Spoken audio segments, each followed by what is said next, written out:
네, 여러분 안녕하십니까? 계속해서 대구 경북 소식 전하겠습니다. 여객선 세월호 침몰 사고로 전 국민적 애도 분위기가 조성되고 있는 가운데 지역에서 열리기로 했던 각종 행사도 취소되거나 축소되고 있습니다. 교육청은 선박을 이용한 수학여행을 가급적 가지 말라고 학교에 통보했습니다. 금교신 기자가 보도합니다.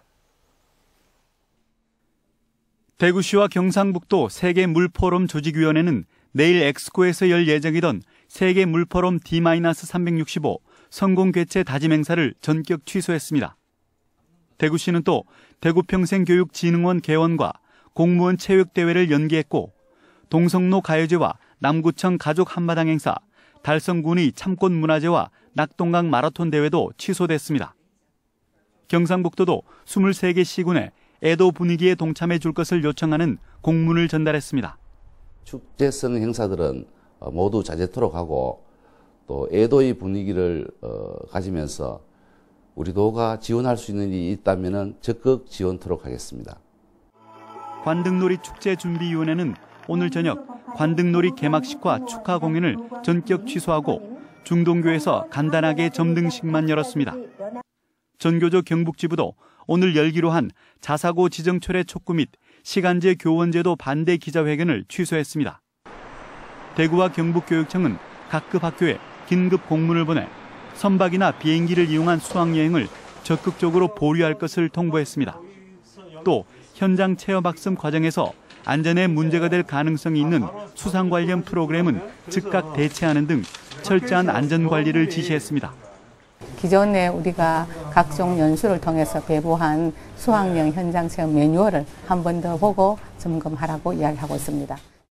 이와 함께 현장 학습 과정에서 지역 경찰청의 도움을 받아 차량 운전 기사들이 음주 단속을 하는 등 안전사고가 발생하지 않도록 철저히 관리해 줄 것도 당부했습니다. MBC 뉴스 금교신입니다. 이번 사고로 여야 모두 선거운동을 전면 중단했고 각종 정치 행사도 줄줄이 연기됐습니다. 계속해서 서성원 기자가 보도합니다.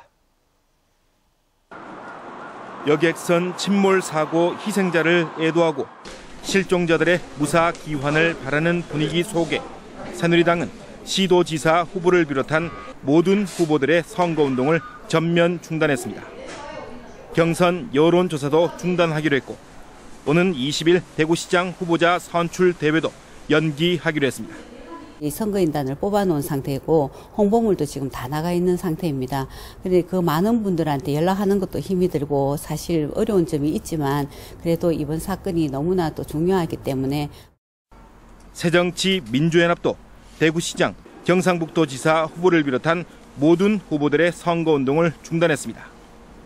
후보들이 파란 점퍼를 입고 거리에서 하는 일체의 선거운동이 모두 중단된 것입니다.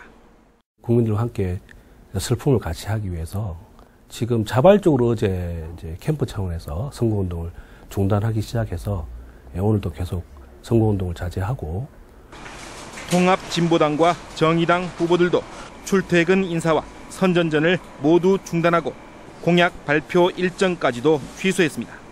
개별 후보들도 선거사무소 개소식까지 취소하며 여객선 침몰 사고 희생자를 애도하고 실종자들의 무사 귀환을 기원하고 있습니다. MBC 뉴스 서성원입니다. 세월호 침몰 사고와 관련해 대구의 한 경선 후보는 침몰 사고에 애도를 표한다며 앞으로 있을 여론조사에서 지지를 부탁한다는 내용의 문자 메시지를 대량으로 전송했고 경북의 한 경선 후보도 사고 희생자들에게 애도해달라며 자신의 이름을 알리는 문자 메시지를 보냈습니다. 이에 대해 SNS를 중심으로 스팸 메시지도 문제인데 엄중한 사고를 선거 홍보에 이용하고 있다는 비난이 쇄도하고 있고 일부 시민들은 해당 선거 캠프에 전화를 걸어 항의하기도 했습니다. 미래창조과학부와 한국인터넷진흥원은 이번 사고를 사칭한 스미싱 문자가 돌고 있다며 주의를 당부했습니다. 스미싱 문자에는 세월호 침몰 사고 구조 현황 동영상이라는 문구와 함께 인터넷 주소가 포함되어 있는데 해당 주소를 누르면 악성 앱이 설치되고 이를 통해 문자나 통화 기록 등이 빠져나가는 것으로 알려졌습니다. 다음 소식입니다. 대구의 한 고등학교에서 학생 수십 명이 집단 식중독 증세를 보여 보건당국이 역학조사에 나섰습니다. 권윤수 기자가 보도합니다.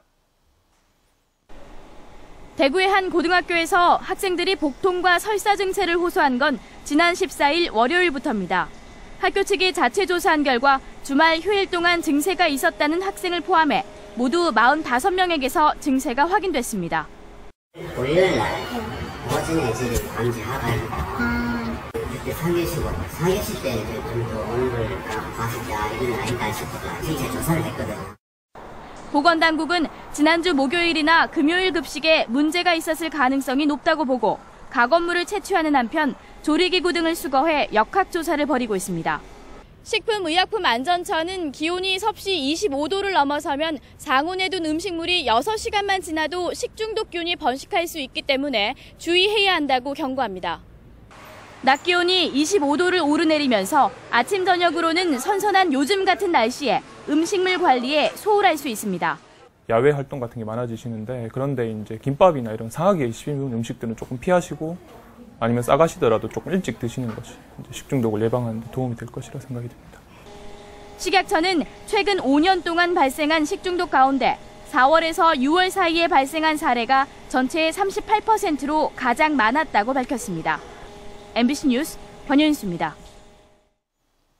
국토연구원과 대구경북연구원은 K2터의 창조 업무 단지와 문화 중심 복합 단지, 친환경 휴양 주거 단지를 조성해 휴식과 인간, 경제와 도시가 복합된 이른바 휴노믹 시티로 개발한다는 구상을 내놓았습니다.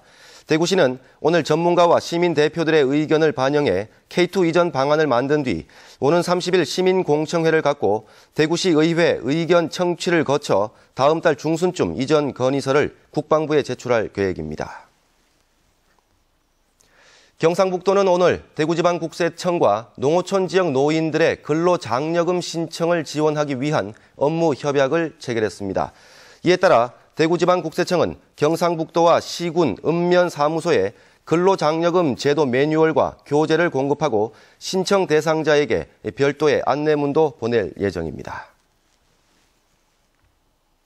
오는 20일 제34회 장애인의 날을 앞두고 오늘 지역에서도 기념 행사가 열렸습니다. 오늘 오전 대구시민체육관에서 열린 장애인의 날 기념식에서는 장애인 인권 헌장 낭독과 장애인 복지 유공자 표창 수여 등의 행사가 열렸습니다. 야외 광장에서는 의료 마당과 문화정보 마당, 먹거리 마당 등 문화 행사와 장애인 투표 체험 행사가 열렸습니다. 네, 지금까지 대구 경북 소식 전해드렸습니다. 구조 작업이 빨리 시작되고 생존자가 구조되기를 간절히 바라면서 서울 뉴스데스크를 통해 사고 관련 소식 계속 전하겠습니다. 여러분 고맙습니다.